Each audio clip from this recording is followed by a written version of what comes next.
When you speak with him, give us your insight into his level of frustration with the future of his New York Knicks. I never ever heard him say anything about, no frustrations, but I just know that Carmelo is a Knick to heart. Like he's like the Spike Lee of that thing. Like he's, when you think of New York, you think of Carmelo Anthony when you think of the Knicks, and I don't think how rough it gets. I mean, I don't know personally how he feels, but I don't see him like even thinking of bailing on that team like that, because he is New York City, and he does a lot for New York City. Just even him and his wife, and just that whole situation. They're like a big power couple, yeah. Yeah, and it's like it just makes being New York. So I see him. I mean, the best thing you do is get a better team around him. You know what I mean? Hold on. Uh-oh. Hold on. I knew this was coming. Right. He set me up, right? Yep. Let me tell you something, Jeezy. Let me tell you something. Talk to me. I love me some Carmelo Anthony. That's my man. Right. But I got to ask you this question. He has not ever played in an NBA Finals. He's over 30 now. Right. I know Lala's doing her thing. She's on Power, my favorite show with Amari Hardwick and Fitty and all of them. I love that show, okay? I know what she's doing with herself. She's got a burgeoning career. We know what Carmelo Anthony, we know he loves his money, and he's right to love his money. Right. He's big time. But you trying to tell me he a Knick to heart to the point where if the Knicks in the Eastern Conference are tugging back and forth at even being relevant towards making the playoffs, when you've got your future dwindling before your very eyes, because Father Time's going to catch up. Right. You trying to tell me just stay with the Knicks no matter what? I mean, look, that's his attitude? If it was, I'm an over-loyal person, so I don't know. You know what I mean? Like, I'm quite sure he has lots of money, so I would do what, me personally, I would do what came first to heart. You know what I mean? Like, and I don't see him anywhere else. You know what I mean? I don't know where he sees himself, but if I saw him on the Cavaliers, I don't know. You know what I mean? For me, you know what I mean? It's just like even like with Bron when he went back to Cleveland. I know that was a personal decision. You know what I'm saying? So I don't think it had a lot to do with money. I think it had a lot to being like, I want to go back and represent this team because they got me to where I was. I got my ring. I'm back now. They was burning my man jerseys. Like, they had to hurt his heart. You know what I mean? So, you look at Carmelo, you kind of see the same thing. Like, if he goes somewhere, like, where would he go to? I mean, but you might know, though. Yes, he might, but he's not going to tell us either. Jeezy, real fast, we have to go to break. Your album comes out Friday, Church in These Streets. Give me one song to help me get up in the morning when that alarm goes off at 5 or work out too. It's called Just Win. Just Win. All right. First one we're going to download for sure. Thank you so much. So appreciate your time. Thank you. Steve. Got it. All right. Great, man. Beautiful. Appreciate it. Up next, the second installment of the college football playoff rankings were released last night. You might be surprised by some of the moves. Notre Dame is in, but should they be? We'll react to that on the other side of the break.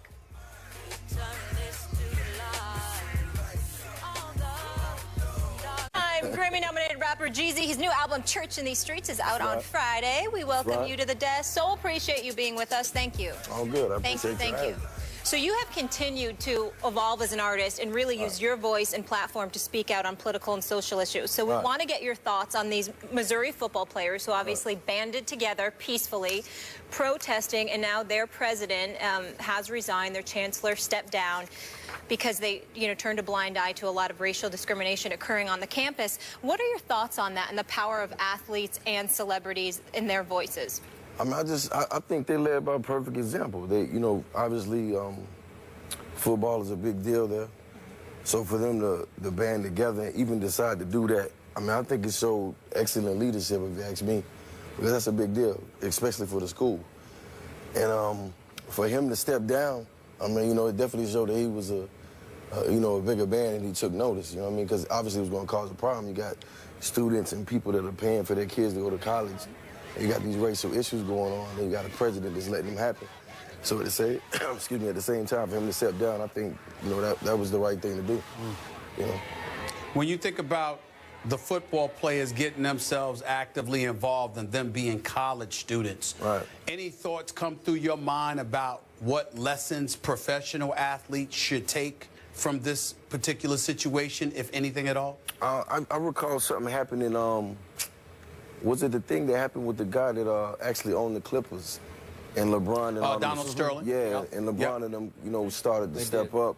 And, you know, maybe that was something that even encouraged them to feel that they had that much power. Because sometimes, you know, just as an athlete or entertainer, sometimes you don't actually understand the power that you have until, you know, the situation presents itself. So for them to be college kids, I mean, it's 1,000 other things that they could be thinking about. And for them to band together for that type of cause, I just think, you know, it had to start somewhere. And maybe what LeBron then was about to do, let them know that, you know, this is something that we could do together. You know what I mean? So to me, that was a big move. I'm quite sure, you know, their parents and the school was very proud of him. Not the president, though. He's Yeah. Yeah. Well said. he can't be happy. Go one level deeper with this. Okay.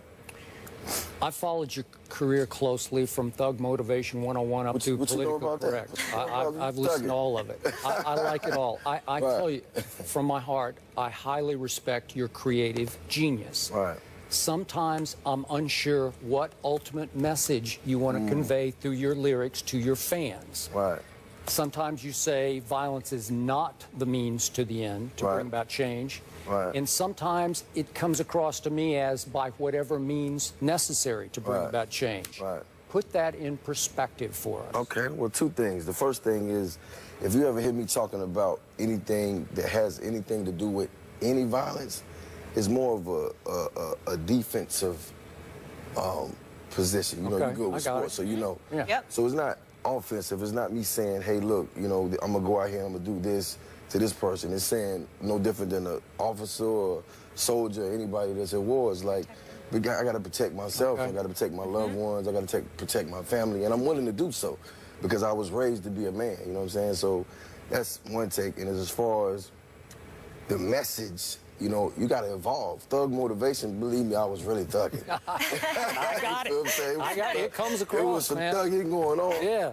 But that thugging, you know, was my past, and that's the only thing that I had that I could actually pull from and tell, you know, people what was really going on, you know what I'm saying? And when I learned that was when I used to write this young lady poems in school that I was trying to talk to, and I could never get her to go on a date, but my words changed the situation. There you go. So as I got into music, I started seeing my words change people's lives, and that's what made me, you know, just kind of go harder. But that was one step of it. But so if you go from thug motivation all the way to church in these streets, that's the evolution of Jeezy, and I'm gonna continue to evolve. So, you know, when you're a leader, you have to lead. You know what I mean? So I can only tell you what I know. You know what I'm saying? So I don't know a lot about sports. I don't know a lot about fixing cars or building houses, but I can tell you about life because I actually had a chance to live it. You have. So when you hear that, that's what you. I like that. Yeah. What's the message in church in these streets? Sorry, Stephen A. I mean, church in these streets was basically, you know, my grandmother raised me to be, you know, Baptist, you know, go to church, Sunday school, had the Easter speech, everything. But that's the only thing that really kept me balanced.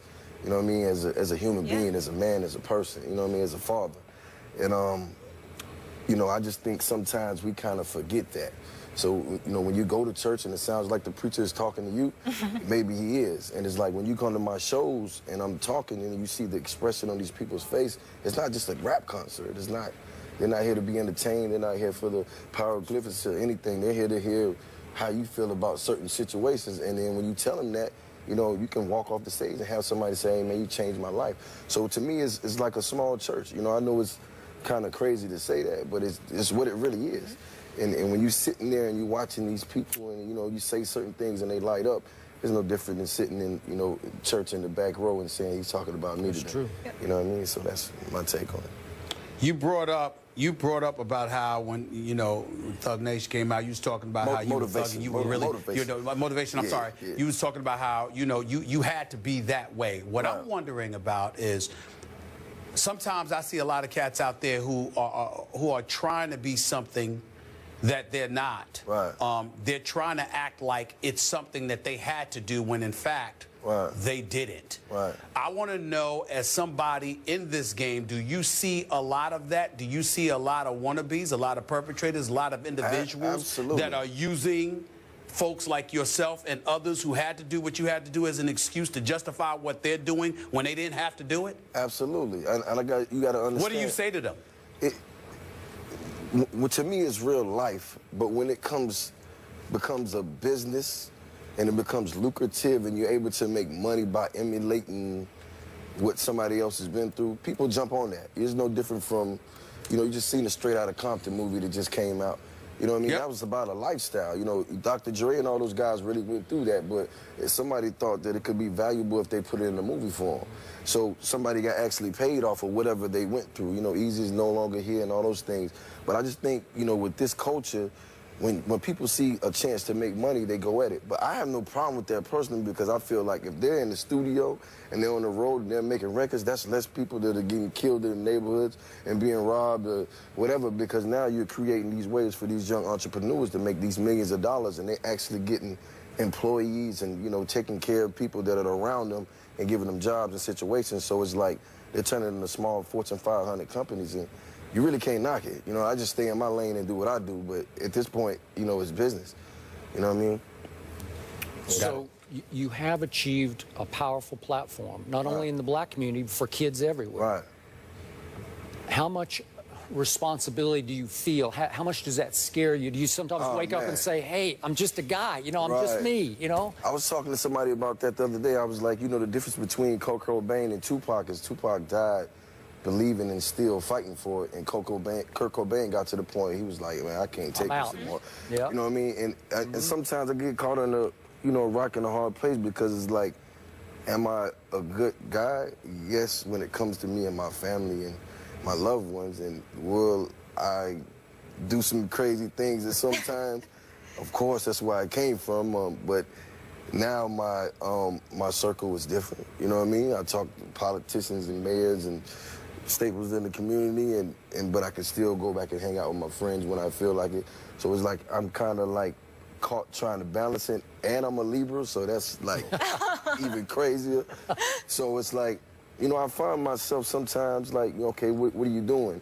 And I think that's what makes me me and keeps me going and keeps me like solid and humble, is because I can see both sides, and I'm like, you know, it's like you going from being the people's champ to the city's hero. So it's good to be the people's champ. You can be the villain or anything.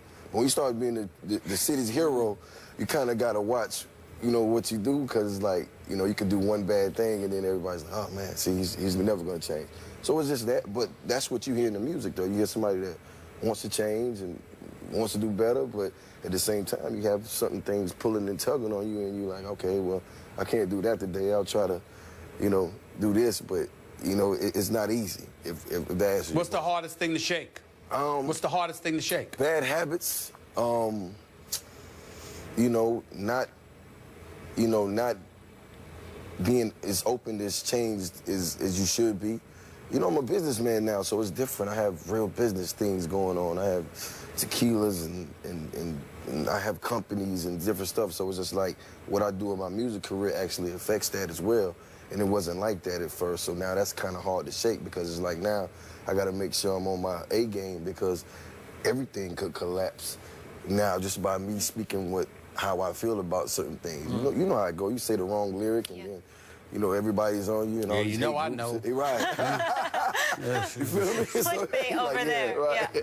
So it's just a little risky, but the thing about it, I always learn to say, man, to myself, it's just like, stay true to you, man. It's like, you can't fail that way, you know what I mean? If you can get up and look at yourself in the mirror in the morning and know you're doing all you got to do to be better and to evolve and to continue to be productive, that's all you really can do, because you know nobody's perfect. And when you get in that, when you're trying to be perfect, you're already losing. Yeah. You know So was part of your evolution, your maturity, your new wisdom, dropping the young from Jeezy? Was that part of it? Absolutely. By the way, that saved you some more years and money too, just so you know. I got it. You're right, you're right. So we'll put young, you feel me? No, it's just something I decided to do. When I jumped off the porch and I started doing my thing, that was it. You know, young this, young that, Lil Wayne, this, and it was like rapper stuff. And then as I started evolving to, you know, just a man and just started seeing things, that was just a piece of that. It's like, okay, I'm gonna drop this, and you know, the next piece would be, you know, to drop the Jeezy at some point and be who I am. Okay. You know what I mean? and that's just how this game works. You know what I mean? The next step of the evolution. But how aware and grounded you are is so impressive. And I know you talked about connecting to the two different audiences. It's just impressive that you are connecting to both. I know it can be stressful, but you're reaching all those it's like voices. Trying to be a Falcons fan and a Cowboys fan at the same time. Oh, we're going to get into that next. Save that thought. More with Jeezy after the break. We're going to talk a little sports when we come back. Stay here. This is First Take.